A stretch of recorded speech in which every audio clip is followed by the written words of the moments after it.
Hello, everybody, and welcome to our first session of the virtual therapy. And today's subject is my first 6 months. And I want to talk about what my first 6 months was like. And for those of you who are not familiar with how we do therapy, because I know some people was involved in our private group sessions, and what we do in our support groups is we journal. So if you don't have a journal, don't worry about it. If you want to take a second and grab a pen and maybe a tablet or some paper, you guys can go ahead and take a second and do that. And I like to be super comfortable in therapy. When I went to therapy myself, I was super comfortable. And so I think that you should be super comfortable when you're talking about something, especially something that's so personal. And so I think I'll start with my story and myself so that you guys can know about me to open up and kind of explain what my first 6 months was like.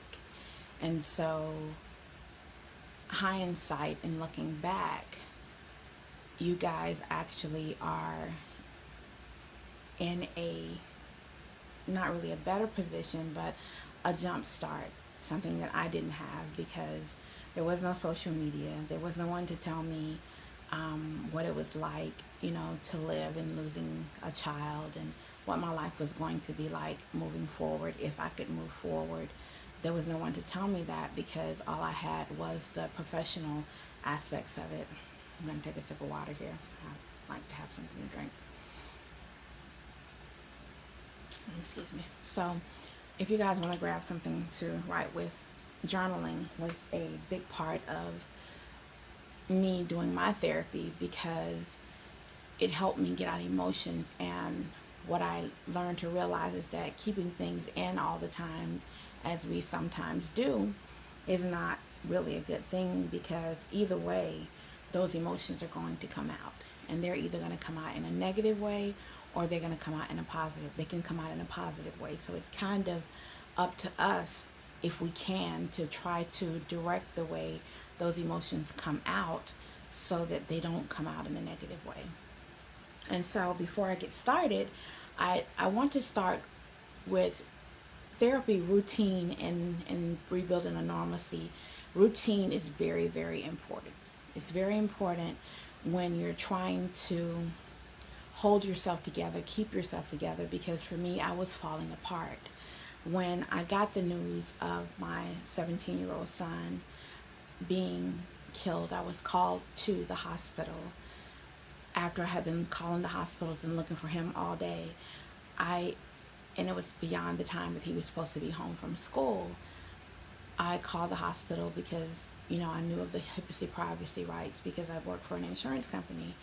And they said they had a John Doe there and that, someone had been shot not far from my home. And so I went to the hospital, stayed there, from probably 6 in the afternoon to maybe 11:30, 12 o'clock at night before it was confirmed that it was my 17-year-old son that was shot walking to school at 7:30 that morning. And I can't even describe to you the numbness that I felt. It's like everything moved in slow motion around me. And it was almost an experience like on television where everything was moving slow and I was just standing there and everybody was going on with their business, but they were moving in slow motion. And so it was horrific. I prided in being a mother and wife. That was my goal in life, to be a mother and wife. And I couldn't even look at myself in the mirror because to me I had failed. My son was killed and I just couldn't even look at myself. And so it was very difficult for me because nobody really understood like whose goal is to be a mother and a wife, like who has a goal like that, but that was my goal. And so to lose my son was very hard for me. Probably harder than people wanted it to be or thought it should be, but what I learned is that nobody can tell me how to grieve my son, the longest I should grieve my son, how to feel about my son, no more than they could tell me how I could love my son. And so therapy helped me set up healthy boundaries for myself and to not have expectations of people, because nobody was going to understand what I was going through. If people can have empathy, they'll have empathy if they can, or compassion if they can, but nobody was going to understand what it's like for me to lose my child. Even going through 6 years of therapy, inpatient, outpatient, it just wasn't, no one even learning all that I learned, no one could tell me what it was like to lose a child, only in textbook form, not what it actually felt like what my life was going to be like. And so that's my purpose in doing this, is to give you guys some insight on what my life was like, and hoping that it will help you with your life and your walk and building your new normalcy, because my life has not been the same since I lost my Darrell, and it will never be the same without him. And so one of the things we used to do in therapy was we always started with the serenity prayer. And that's something that I wanted to start with as well. And if you're not familiar with the serenity prayer, it goes, God grant me the serenity to accept the things I cannot change, courage to change the things I can, and wisdom to know the difference. Living one day at a time, enjoying one moment at a time, accepting hardships as the pathway to peace, taking as he did this sinful world as it is, not as I would have it, trusting that he will make all things right if I surrender to his will, that I may be reasonably happy in this life and supremely happy with him forever in the next. Amen. So I love the serenity prayer because it reminds me that God has not forgotten about me. And even though we may feel lost and left behind and feel like God has forgotten about us, he has not forgotten about us. And so I want to talk about the first 6 months. The first 6 months after losing my son, I stayed in my bed. I stayed in my bed. I didn't go to the grocery store. I couldn't do normal day activities. My husband had to do everything. The only thing I could do was take my children to school and pick them up from school, because they were in private school, so there was no bus. So I had to take them to school and pick them up. But in taking them, I would forget where I was going, or I would forget in going to pick them up where I was going. And so remembering that this was in 2008, that there was no, fancy GPS in the phone and all of this. It was flip phones, and so you didn't have all those fancy tools to help you to get to where you were going. And so even in therapy and going and taking all this medication, I was sleeping most of the day, which is what I wanted to do. But I want to make sure that I express the importance of therapy, because therapy is very, very important. And I think that as a culture, and we've been taught to pray. You pray and you give it to God and he'll fix it. And he does fix it, but he fixes it in his own time. My son has been gone 11 years, and it does not feel like 11 years. I don't know what 11 years feels like. I feel like I've lost my baby the other day, and I would be lying if I said to you that I didn't want him back. I do want him back. But the realization is that I can't have him back. And I'm not in a place in my life where I can say, oh, he's in a better place. I miss my son.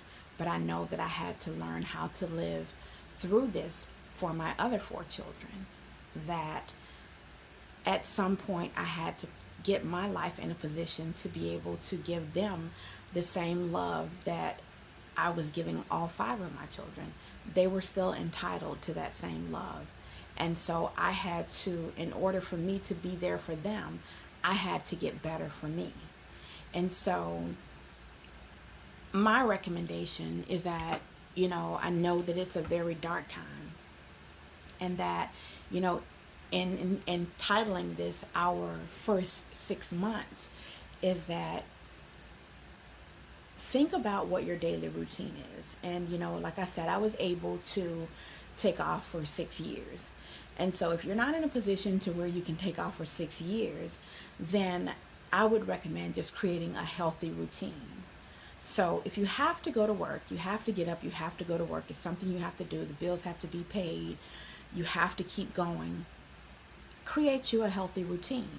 And by doing that, I'm meaning if you normally get up at 7 because we're creating a new normal, then maybe you want to get up at 6:30 because now it's a mental thing and you have to prepare yourself mentally for what's coming before you, because now you're in your first 6 months and everybody's either A, forgotten that you've lost your child, or B, telling you that he's in a better place, or C, telling you to just pray about it, or D, things are going to work itself out, which are some of the worst things people can ever say to you. For me, it was the he's in a better place part that was like the rudest thing ever, because to me a better place was for him to be in his room. So knowing that people are going to say these things to you, I had to be prepared. And it wasn't just, the first 6 months. I can't even tell you how many times people have said things to me, and they want the best for you. They're trying to comfort you. They don't know what to say, and sometimes saying nothing at all is the best thing to say. And just to say, you're in my thoughts, I've been thinking about you, even praying for me. But not to say that he's in a better place, things will get better soon. Those are all cliches. Those are cliches. When you're dealing with the pain of the loss of a child, those are just cliches. And so when you're walking a minute-to-minute walk, a day-to-day walk that reverses in minutes backwards, it's when someone's giving you that type of information, it's difficult to move forward. And so we have to, as the ones that have suffered the loss, think about what kind of barriers can we set up to protect ourselves emotionally. And so that's really important. And so what we have to do in setting up barriers is, number one, we have to recognize what breaks us down. So we already know that the loss of our loved one is already a weak point for us. So we have to think about, what is it that I can do that when these things happen to me, when people say these things to me, or I'm feeling a certain way, what can I do to counteract those emotions at this moment that can alter my mood in a more positive way? And so grieving, I want to say, is a healthy thing, because we need to grieve.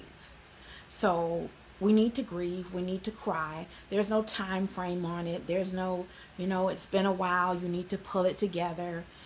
Nobody from the sidelines can tell you how long to grieve, how long to be in a certain place in your grief, how long to be depressed, how long to cry. No one from the sidelines can tell you that. There's different stages of grief, and grief comes in stages. And so the way that I see it is that there's a balance in grief. Is if you can spend 10 minutes happy, if there's 10 minutes out of the day that's your happiness, and you're going from sad to happy. Some people may think, oh, she's emotionally all over the place. But I say celebrate those 10 minutes that you can smile. Because guess what? Next time it may be 12 minutes. Next time it may be 15 minutes. Don't be your worst critic. I was my worst critic. I thought to myself, I've been in therapy for 6 months. Why am I not better? Why am I still sad? Why am I still crying? Because I lost a part of me. If I lose my arm and I have to learn how to operate with one arm, I'm not going to learn that in 6 months. How much more will I have to learn how to operate if I lost a piece of my heart? That's a physical alteration. So you can't expect people who've lost a child to operate as if there was no physical alteration to their body, because that's a physical alteration. So don't be your worst critic. Worst critic like I was. I was my worst critic. So I don't want you to, judge yourself. Don't judge yourself. Journal how you're feeling. That's the first thing you want to do. You want to get up in the morning. You want to do, if you meditate, meditate. If music is what changes your mood, put on your favorite song. Get up in the morning with expectancy to have a great day. Be prepared. That's how you set boundaries, by being prepared. If you expect people to, and they mean well, again, they mean well, but if you expect people to say things like, oh, it'll get better, he's in a better place, you have to pray about it, or you should give it to God. If you expect those things, then you're already prepared.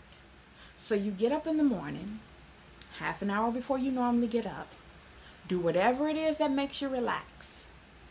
For me, I turn on my ocean music, or I might turn on my favorite girlfriend song to change my mood, to set my mood. But when I get up in the morning, the last thing I want to do is rush, because rushing adds to my emotions. So I get up early to set my mood, to set my tone. So in your first 6 months, if going back to work is something that you have to do, and people are going to want to empathize with you, and they're going to probably say the wrong things in meaning well, the only thing that we can control is ourselves. So the first thing that we want to do when we get up in the morning is set our tone for the day. And if you need to reset your tone for the day, when you go on break, whatever it is that you do, music, because we can do everything with technology now on our phones, all kinds of technology. If you need to walk to your car, take a minute, reset your tone, start over, go back in, finish the rest of your day.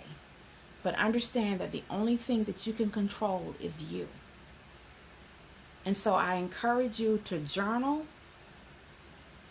whether it's in the morning or at night. I think I prefer, it just depends on, I guess, what shift you work. I journal in the evening to get my emotions out. And yes, I still journal. I journal in the evening. My son's been gone now 11 years. I journal in the evening to get my emotions out. I set my tone in the morning as to what type of day I'm going to have. And once you start doing this repetitiously, it becomes routine. So get up in the morning. I encourage you in these first 6 months, if you're in the first 6 months, this even works no matter what stage you're in. It's always healthy to set a routine. It's always healthy to prepare. If you're not in your 6 months, you're further along, add some physical to it. Is it a morning walk? Is it an evening walk? Routine is everything. So just depending on what shift you work, however you start your day, or however you end your day, try to do it with routine. And understand that you can always reset your mood. Even if someone says something that upsets you, excuse me for a second, take your phone, step out. You could get ocean music, aromatherapy music, all of that. It's on the smartphones. I put my music on, takes me to another place, and I completely relax. I'm to a point now to where, I can talk to God about my pain. At first I wasn't, I wanted to know why, and I was raised not to ask God, not to question God. God, you don't question God. That's because they never lost a child. So I can either talk to him like he's my father, or I cannot talk to him like he's my father. And I'm just being real, So my first question was why? Why my baby?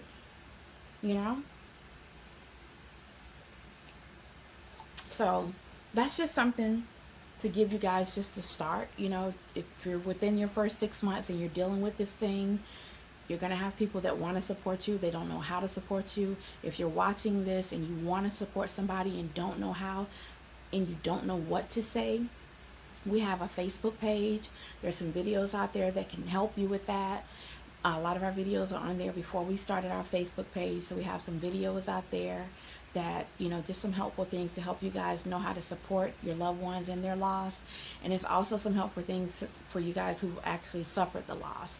So the goal here is to get everybody educated on how to walk through this thing, whether you're the one that's walking the walk or whether you're the one that's holding the hand. But most importantly, this support group is great. But if you do not have a therapist, I highly, highly recommend that you get one, because a therapist is going to be a better outlet than your friends, because they have some great tools to offer you. I'm going to share as much as I can on our YouTube channel that I learned in the 6 years that I was in therapy.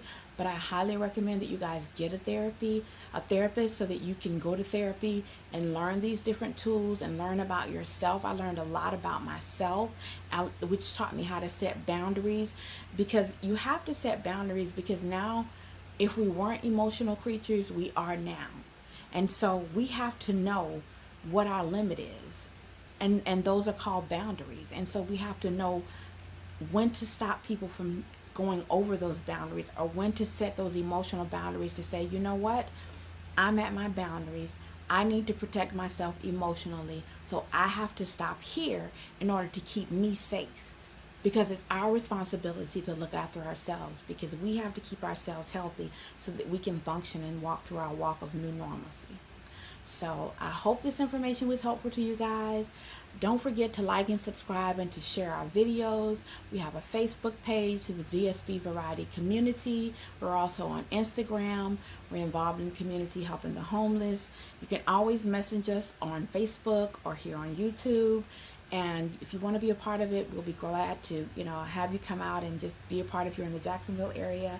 And if you just want to support us in helping the homeless, financially, that would be great too.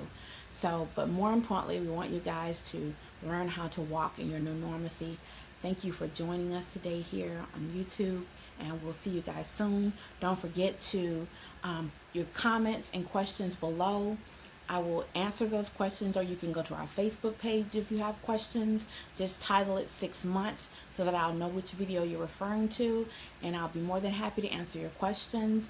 If you have any suggestions or anything, we welcome your feedback. Okay, thank you guys for joining us, and have a great afternoon. Bye.